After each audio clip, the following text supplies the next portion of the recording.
2011 সালে তত্ত্বাবধায়ক সরকার ব্যবস্থা বাতিল করে রায় দেন সাবেক প্রধান বিচারপতি এবিএম খায়রুল হকের নেতৃত্বাধীন আপিল বিভাগ।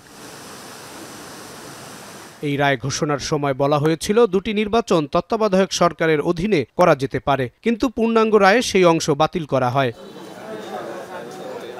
ওই রায়ের আলোকে 2014, 2018 ও 24 সালে 3টি জাতীয় নির্বাচন হয় রাজনৈতিক সরকার আওয়ামী লীগের অধীনে। এর মধ্যে 2018 সালে নির্বাচনে বিএনপি জামায়াত অংশ নিলেও 2014 এবং 2024 নির্বাচন বয়কট করে দল দুটি। এই 3টি নির্বাচন নিয়েই রাজনৈতিক দলগুলো আপত্তি তুলেছে, রয়েছে বিতর্ক। 24-এর 5 আগস্টে ছাত্র জনতার তীব্র আন্দোলনের মধ্য দিয়ে ক্ষমতাচ্যুত হয় আওয়ামী লীগ সরকার। এরপরেই বদলে যেতে থাকে দেশের রাজনৈতিক প্রেক্ষাপট। তত্ত্বাবধায়ক সরকার ফিরিয়ে আনতে রিভিউ আপিল করা হয়। একই সঙ্গে সংবিধানের 15 সংশোধনী বাতিল চেয়ে রিট করা হয়।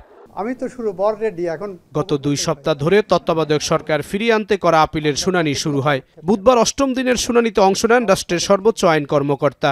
তিনি শুনানিতে সাবেক প্রধান বিচারপতি খায়রুল হকের বিচার দাবি করেন। একই সঙ্গে বলেন, তত্ত্বাবধায়ক সরকার বাতিল হওয়ার কারণে দেশের নির্বাচনী ব্যবস্থা ধ্বংস হয়েছে। দণ্ডবিধির 219 ধারা অনুসারে শাস্তিযোগ্য একটা অপরাধ। কেন শাস্তিযোগ্য অপরাধ? কারণ উনি পাবলিক সার্ভেন্ট হিসাবে জানতেন যে এই ধরনের পরিবর্তন করা আইনে সম্ভব নয়।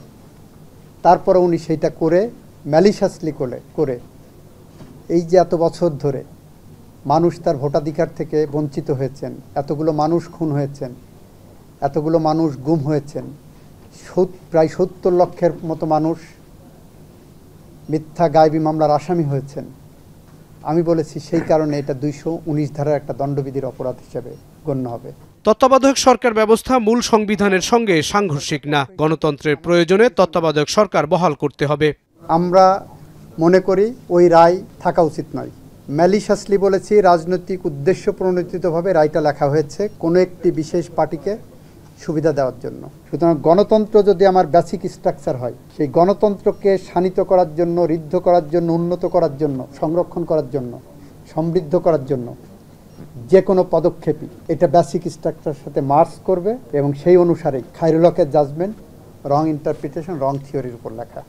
এদিকে বিএনপি ও জামায়াতের আইনজীবীরা তত্ত্বাবধায়ক সরকার বহাল চাইলেও এবারের নির্বাচন অন্তর্বর্তী সরকারের অধীনে হওয়ার পক্ষে মত দেন। এটা সম্পূর্ণভাবে বাতিল করে আপনারা যেটা রায় দিবেন, আমাদের সংবিধানের 105 অনুচ্ছেদ, আমাদের সুপ্রিম কোর্টের আপিল বিভাগের রুলস 1988 এবং আমাদের দেওয়ানি কার্যবিধি মোতাবেক সেটি হবে চূড়ান্ত রায়। যে 2008 সালের পরে বাংলাদেশের মানুষ আর ভোট দিতে পারে নাই। আমি বলেছি বাংলাদেশের মানুষ ভোটকে উৎসব মুখর মনে করে, যেমনটি 2026 সালের ফেব্রুয়ারির মধ্যে অনুষ্ঠিতব্য নির্বাচনটি নিয়ে সারা দেশের মানুষের উৎসব এবং চাঞ্চল্য সৃষ্টি হয়েছে। তত্ত্বাবধায়ক সরকার ফিরিয়ে আনতে আপিলের শুনানি বৃহস্পতিবার পর্যন্ত মুলতবি করা হয়েছে। 55 জন সংসদ সদস্য যারা নির্বাচিত হয়েছে বিনা ভোটে। জাহিদ হাসান, এখন, ঢাকা।